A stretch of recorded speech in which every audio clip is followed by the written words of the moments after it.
Monsieur Chaban, 38 ans, professeur de sciences économiques et sociales au lycée Jean Jaurès depuis maintenant 6 ans.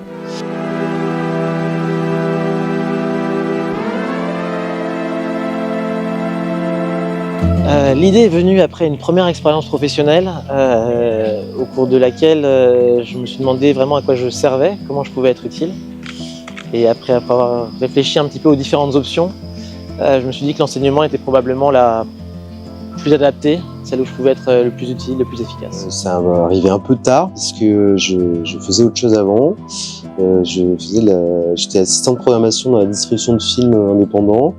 Et puis c'est un métier qui m'a pas forcément convenu très vite. Et pendant mes études, donc un peu avant, j'étais surveillant dans un collège. Et voilà, en quête de reconversion professionnelle, je me suis dit que c'était intéressant de passer le concours de conseiller principal de l'éducation. Il m'a semblé que c'était une discipline des plus passionnantes à transmettre aux élèves. Et du coup, c'était un peu la perspective de cours qui me plaisait. J'avais presque envie d'être élève à la place des élèves, d'avoir encore des cours de SES, donc c'est ce qui m'a décidé. Moi, ma matière préférée, comme je c'est la gestion. Pas d'a priori, de toute façon j'ai pas le choix, donc bon, ouais, faut juste être là, j'ai pas le choix de toute façon, donc bon, à ce niveau-là. Au lycée Jean Jaurès en particulier, c'est bien, on a plein de profs variés, donc on peut passer d'un bon prof à un mauvais prof, en fait c'est ça qui est un peu, on sait pas trop. Le choix du lycée Jean Jaurès, pour être tout à fait honnête, c'est pas vraiment le mien. Au départ, enfin, j'ai eu beaucoup de chance, beaucoup de chance de tomber sur le lycée Jean Jaurès. Moi au départ, j'ai été formé dans l'académie de Versailles, dans les Yvelines.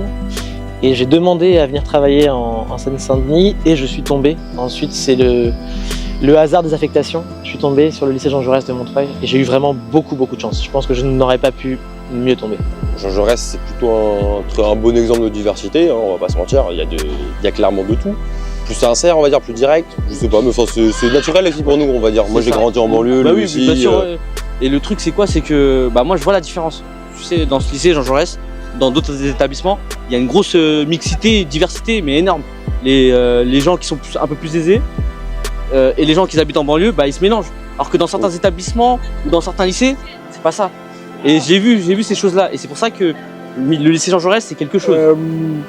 Après, on peut retrouver un peu tout de Montreuil, parce que notamment le bas Montreuil, mais moi par exemple, j'habite à la Boissière, du coup au Montreuil, et pourtant je suis pas seul. On est vraiment en contact avec plein de gens différents, du coup c'est hyper intéressant en fait, parce qu'on peut parler avec plein de gens, parce que au lycée, ce qui est bien, c'est que c'est hyper différent du collège, c'est qu'il y a plein de... Enfin, il n'y a pas ce truc de ouais, t'es en 6e, du coup on ne parle pas.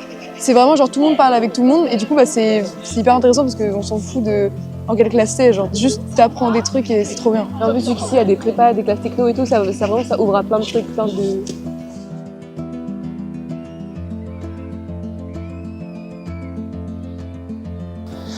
Je pense que alors ma motivation pour devenir prof, je pense que comme beaucoup de diplômés, on se forme pour quelque chose qu'on imagine être son futur, son métier, et parfois quand on découvre vraiment concrètement ce que ça veut dire, on tombe de haut.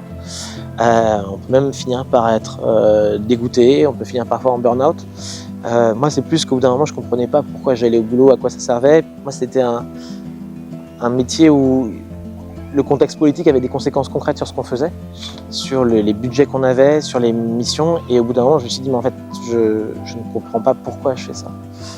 Et c'est pour ça que j'ai eu le besoin de réfléchir à comment être utile. Sinon franchement, je pense qu'il y a plein de gens qui commencent leur vie professionnelle après les études et qui ne se posent pas vraiment la question parce que tout roule. Moi ça se passait pas si bien que ça, et c'est pour ça que j'ai dû au bout d'un moment me dire mais en fait tu peux pas continuer comme ça pendant des années, tu vas devenir fou, trouve quelque chose.